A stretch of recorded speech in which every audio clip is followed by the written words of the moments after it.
민수기 21장 1절에서 9절 말씀인데요. 2절 말씀, 2절 3절 말씀 한번 읽겠습니다. 이스라엘이 여호와께 서원하여 이르되 주께서 만일 이 백성을 내 손에 넘기시면 내가 그들의 성읍을 다 멸하리이다.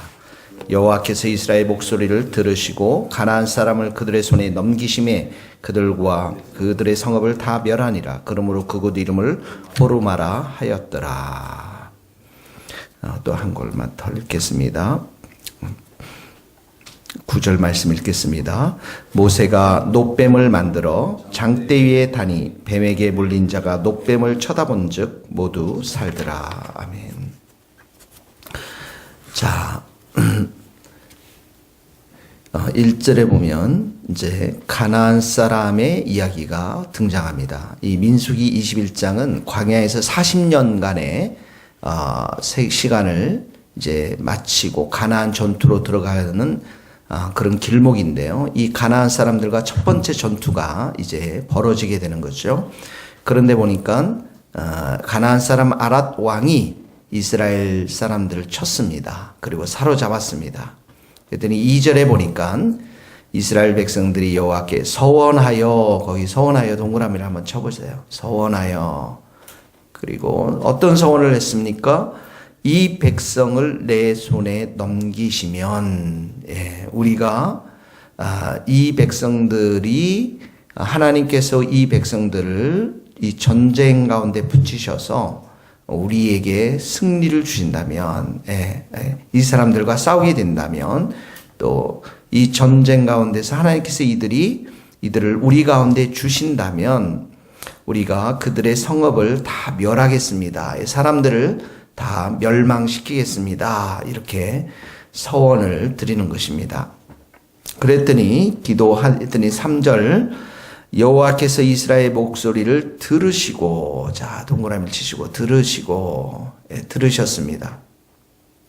그리고 그들의 손에 넘기심에, 이게 중요한 단어입니다. 넘기심에, 이 전쟁은 하나님께 속해 있음을 보여주는 절입니다. 또 밑줄을 그어보세요. 그들의 손에 넘기심에, 그 성읍을 다 멸하니라. 성읍을 멸했다고 이래서.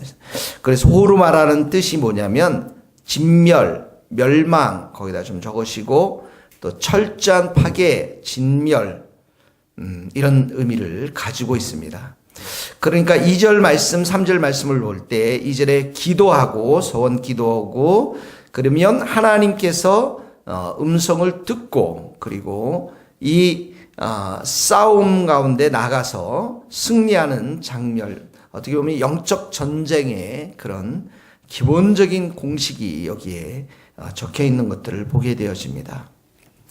자, 오늘 특별히 우리가 보고 싶은 건 뭐냐면 2절에 나와 있듯이 서원 기도입니다. 서원 기도. 이 서원 기도, 여기 다 멸하리이다, 2절에 다 멸하리이다 해서 이제 3절에 호르마라고 하지 않았습니까?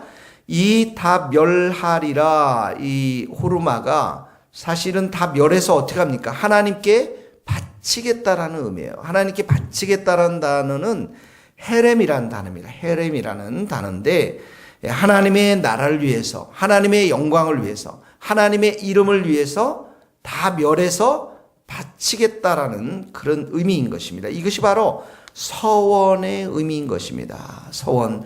모든 영광을 하나님께 돌리겠다, 이런 말이에요. 모든 영광을 하나님께 돌리겠다라는 것입니다. 그래서 우리가 절박한 위기 때, 여러분 위기가 찾아오죠. 재정적인 문제들이 있어요. 또 가정의 문제가 있습니다. 내가 사고를 당합니다. 실직합니다. 이런 우리의 또 전쟁이 다가옵니다. 이럴 때 위기를 당했을 때 하나님께 약속하고 그 약속을 이행하는 것, 그 이행하는 것 속에서 하나님 앞에 서원을 하는 기도가 바로 이 서원 기도인 것입니다. 그러니까 40년 동안 이들이 광야에서 방황했는데 이제 첫 번째 전투를 이제 가나안 사람들과 하는데 얼마나 많이 어려웠겠습니까, 마음이. 그래서 이 첫 번째 승리를 하나님께서 주셨는데 그 주신 그 승리가 바로 이 서원의 기도인 것입니다.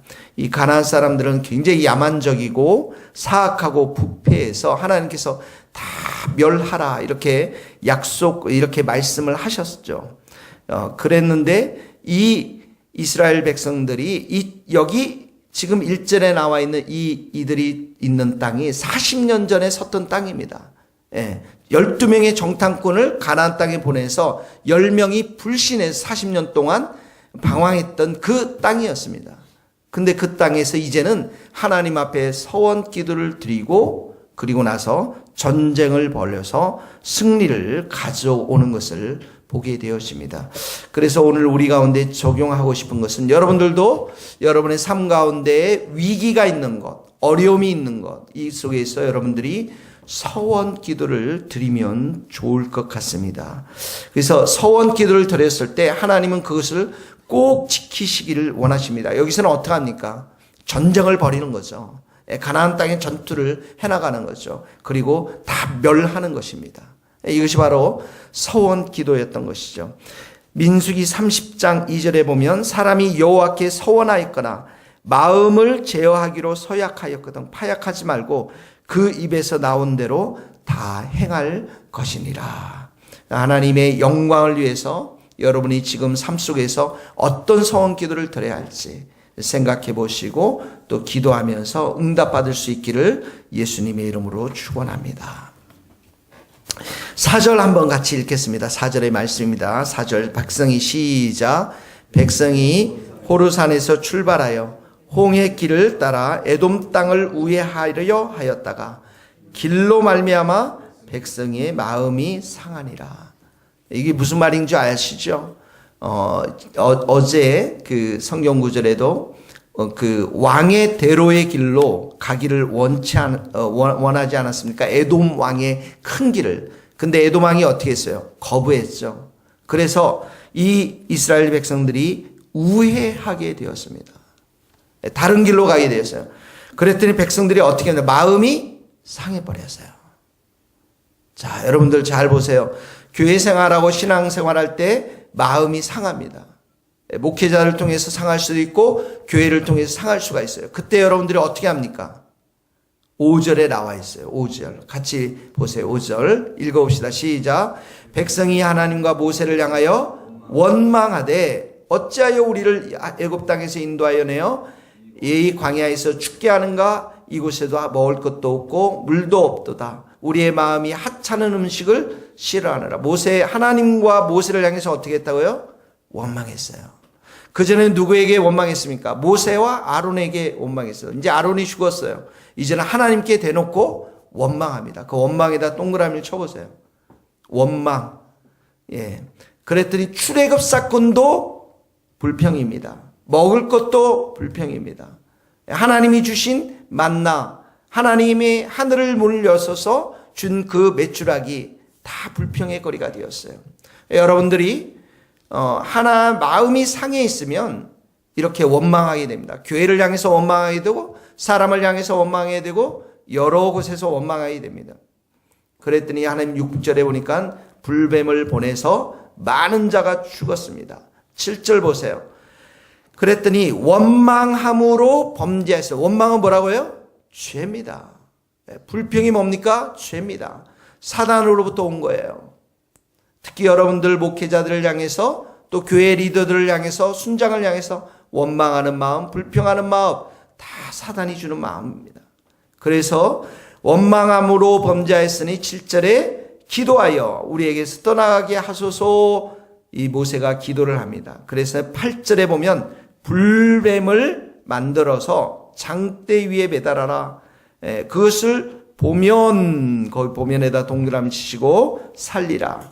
그래서 9절에 보면 모세가 놋뱀을 만들어서 장대 위에 다니 뱀에게 물린 자가 놋뱀을 쳐다본즉 이렇게 나왔죠. 자, 여기 놋으로 놋뱀을 만드는데 이 놋이 색깔이 바로 이 붉은색이죠. 놋이 선택된 이유는 이 뱀에게서 물린 그 염증의 색깔, 붉은색일 수도 있는데, 그래서 이 놋의 색깔, 이 붉은색은 무엇을 상징하냐면 속죄와 정결을 상징합니다. 속죄와 정결. 그 다음에 8절에 보면 그것을 보면이라고 했죠. 보면. 9절에 보면 쳐다본 적 이렇게 나왔죠. 이 놋뱀을, 붉은색의 이 놋뱀을 바라보면서 사람들이 어떻게 합니까? 다 나아버렸어요. 치유를 받았습니다. 이 말씀은 정확하게 예수 그리스도의 십자가의 사건을 이야기하고 있습니다. 한번 거기다 적어 놓으세요. 요한복음 3장 16절, 14절, 16절입니다. 제가 한 절씩 읽을 때는 여러분들 따라해 보세요. 모세가 강야에서 뱀을 등같이, 모세가 강야에서 뱀을 등같이 인자도 들려하리니 이는 저를 믿는 자마다 영생을 얻게 하려 하심이니라. 하나님이 세상을 이처럼 사랑하사 독생자를 주셨으니 이는 저를 믿는 자마다 멸망치 않고 영생을 얻게 하려 함이라. 뱀을 등같이 인자도 들리라. 십자가 사건을 말하는 것이죠. 그래서 이 놋뱀을, 붉은 뱀을 보아서 사람들이 다 치유받았던 것처럼 바로 예수 그리스도의 십자가를 우리가 믿음으로 바라보면서 믿음으로 말미암아 예수 그리스도의 십자가의 속죄 사역을 영접함으로 인해서, 예수님을 영접함으로 인해서, 믿음으로 인해서 우리가 구원을 받는 것입니다. 구원이라는 것은 우리의 행위로, 우리의 선함으로 받는 것이 아니라 예수님을 믿음으로 인해서 받는 것입니다. 가장 큰 죄는 무엇입니까? 예수님을 믿지 않는 것이에요. 그래서 우리가 예수님을 십자가를 통해서 믿음을 통해서 우리가 구원을 받는데, 이 예수님의 십자가의 사건이 무엇을 의미합니까? 40년 동안 원망하고 불평했던 이스라엘의 백성들의 입술을 치유하겠다는 거예요. 새롭게 하겠다는 거예요. 그러니까 우리 성도들이 교회에 와서 원망하고 불평하는 것, 성도들을 향해서 원망하는 것, 불평하는 것, 순장들을 향해서 원망하고 불평하는 것, 이것을 완전히 치유하겠다는 거예요. 예수님의 십자가의 사건을 통해서 속죄하고 정결케 하겠다라고 하는 그런 상징적인 사건이 이 바로 놋뱀의 사건이었습니다. 그러므로 오늘도 여러분의 입술은 원망의 입술이 되어서는 안 되고, 불평의 입술이 되어서는 안 되고, 감사와 찬양과 기쁨의 입술이 되어야 될 줄로 믿습니다. 마음이 상할 때는 마음을 상하게 한 당사자를 찾아가서 은혜스럽게 대화를 나누세요. 그리고 용서를 할 건 용서를 하시고, 용서를 받을 건 용서를 받고, 그 사람의 사랑하고 존중하는 마음을 계속해서 가져야 마귀가 여러분들을 시험하지 않는 것입니다. 오늘도 주님의 보혈로 여러분의 생각과 마음과 입술을 다 씻고 축복의 입술이 될 수 있기를 예수님의 이름으로 축복합니다. 기도하시겠습니다. 하나님 아버지 감사합니다. 우리가 오늘 서원 기도의 중요성을 배웠습니다. 하나님의 영광을 위해서 때로는 우리의 삶 가운데 위기가 찾아올 때 하나님 앞에 서원하며 간절히 기도해서 응답받고 하나님 앞에 큰 기쁨과 감사 가운데 살아갈 수 있도록 저희들을 붙잡아 주옵소서. 하나님 아버지, 이스라엘 백성들이 40년 동안 원망하고 불평해서 또 오늘도 많은 사람이 죽었습니다. 그렇지만 그 원망을 이제는 원천적으로 주님께서 치유하고 회복시키기 위해서 이렇게 놋뱀을 만들어서 광야에 매달았습니다. 그 놋뱀이 이제 예수 그리스도의 십자가를 통해서 성취된 줄로 믿습니다. 주님의 보혈로 오늘 입술을 깨끗게 하시고 정결케 하시고 주님의 피로 우리의 심령을 새롭게 하여 주셔서 오늘도 우리가 원망하고 불평하는 그런 입술이 아니라 감사와 찬송과 격려와 칭찬과 축복의 입술이 될 수 있도록 저희들을 붙잡아 주시옵소서. 예수님의 이름으로 기도하오며 지금은 우리 주 예수 그리스도의 은혜와 하나님의 크신 사랑과 성령님의 교통하심이 우리 모든 성도들 또 선교사님들 삶과 사역 위에 이제로부터 영원토록 함께 하시기를 간절히 축원하옵나이다. 아멘.